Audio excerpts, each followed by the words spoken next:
Bienvenue dans la chaîne des métiers, le podcast solidaire de Lafage, l'association française pour l'accompagnement des jeunes entrepreneurs qui ouvre les portes des carrières de demain.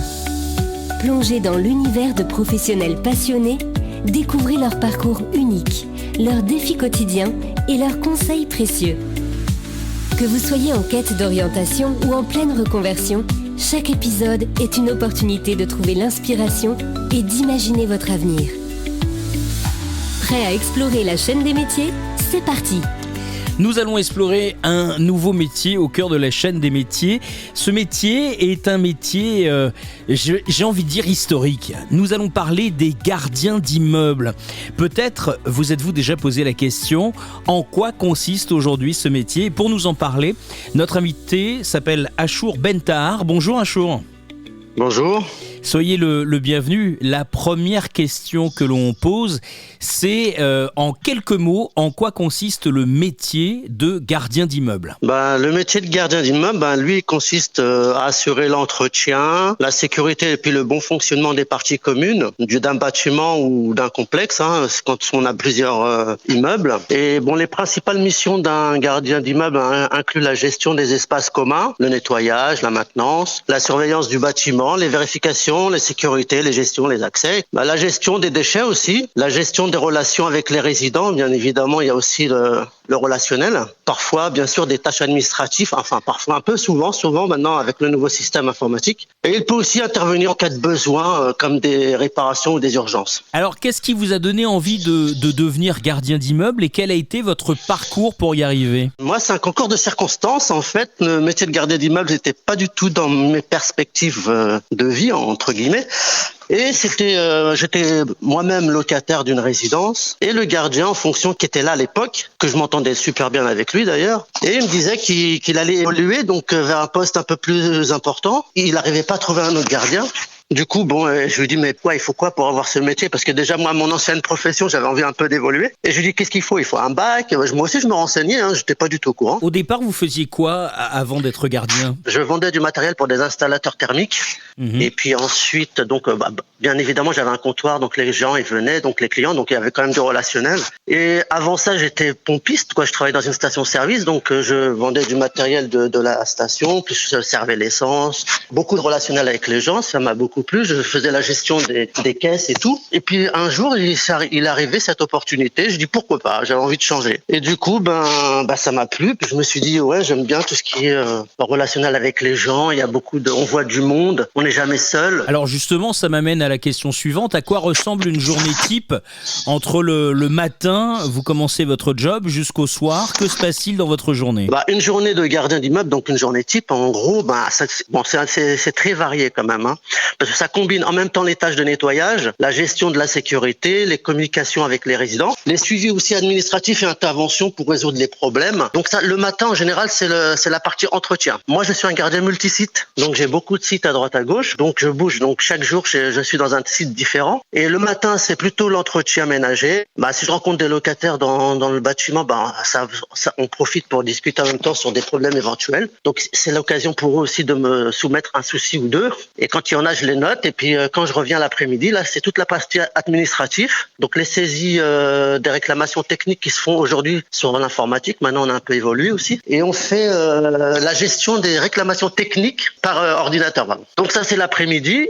Et puis, on fait aussi le tour de tous les sites pour voir s'il n'y a pas des problèmes d'éclairage, de lumière, la vérification des secteurs, pour voir s'il n'y a pas de désordre ou des relevés de désordre à noter éventuellement au niveau des façades, des bâtiments, s'il n'y a pas des sinistres qui se sont déclarés ou quoi, ou qu'est-ce. Et un jeune qui nous écouterait, là, selon vous, quelles sont les compétences et les qualités essentielles pour réussir comme gardien d'immeuble ? Alors, en résumé, pour être gardien d'immeuble, déjà, il faut avoir ce qui serait bien, c'est un plus, c'est tout ce qui est technique, avoir des compétences techniques. Parce que moi, sur mon parcours à moi personnel, j'étais monteur en équipement chauffage, donc j'étais chauffagiste à l'époque. Donc déjà partie plomberie, je connaissais. J'ai fait des formations sur l'électricité, donc ça m'a un petit peu arrangé aussi sur mon métier. Déjà, ça c'est un point fort, mais c'est pas une obligation d'avoir ça dans ses bagages. C'est vrai que s'il avait Du technique, ce serait bien. L'administratif, qui est très intéressant, l'humain, quoi, et le physique. Et si une personne aime le relationnel, c'est vraiment pour lui. Parce que franchement, il y a beaucoup de relationnel, on parle avec les gens et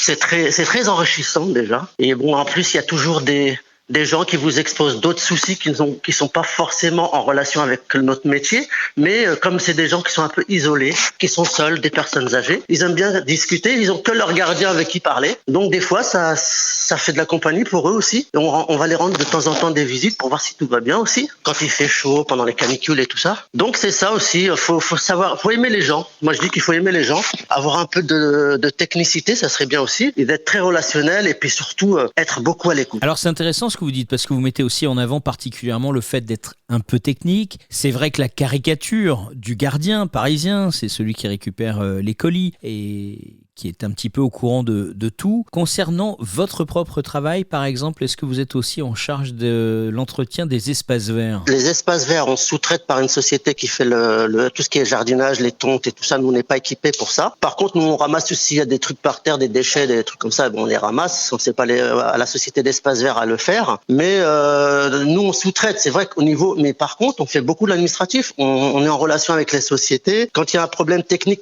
qui dépasse nos compétences, si on peut pas, justement, quand je vous parlais tout à l'heure sur le fait d'avoir un peu de technicité, de pouvoir gérer le problème rapidement, c'est un plus pour nous.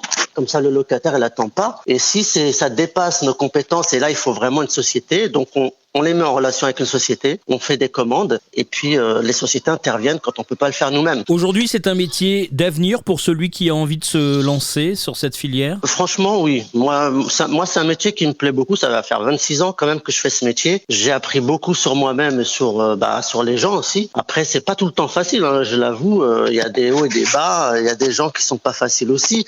Mais c'est ça aussi. Il y a aussi la discrétion aussi, les savoir encaisser aussi.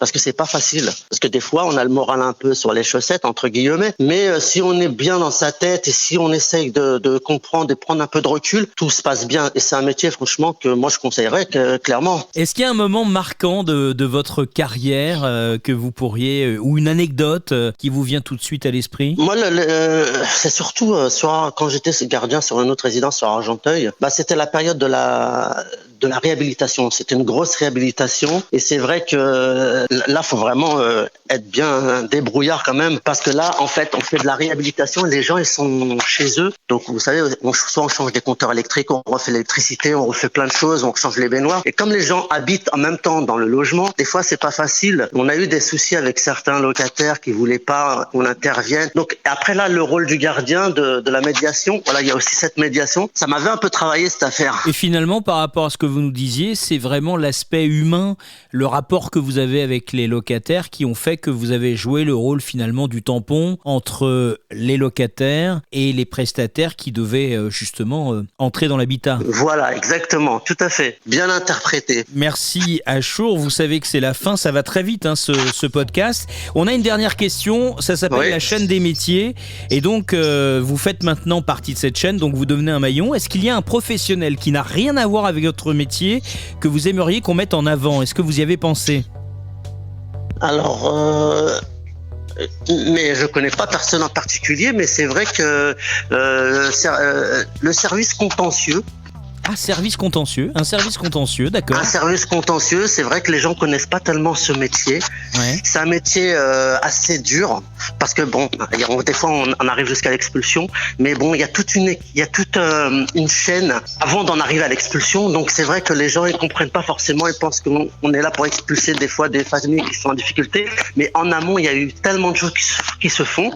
Des fois arrivant en fin de course, on n'a plus trop le choix. Donc c'est vrai qu'il y en a qui comprennent pas tellement ce service-là. Bon, on retient ça. Merci en tout cas d'avoir témoigné. Je crois que vous êtes en plus en train de travailler en même temps que... Oui, tout à fait. en même temps que vous répondez. Je suis en train de préparer un logement, ouais. Eh ben, bon courage et merci d'avoir témoigné dans ce podcast et je vous dis à très bientôt. Merci beaucoup. Merci, au revoir. Au revoir.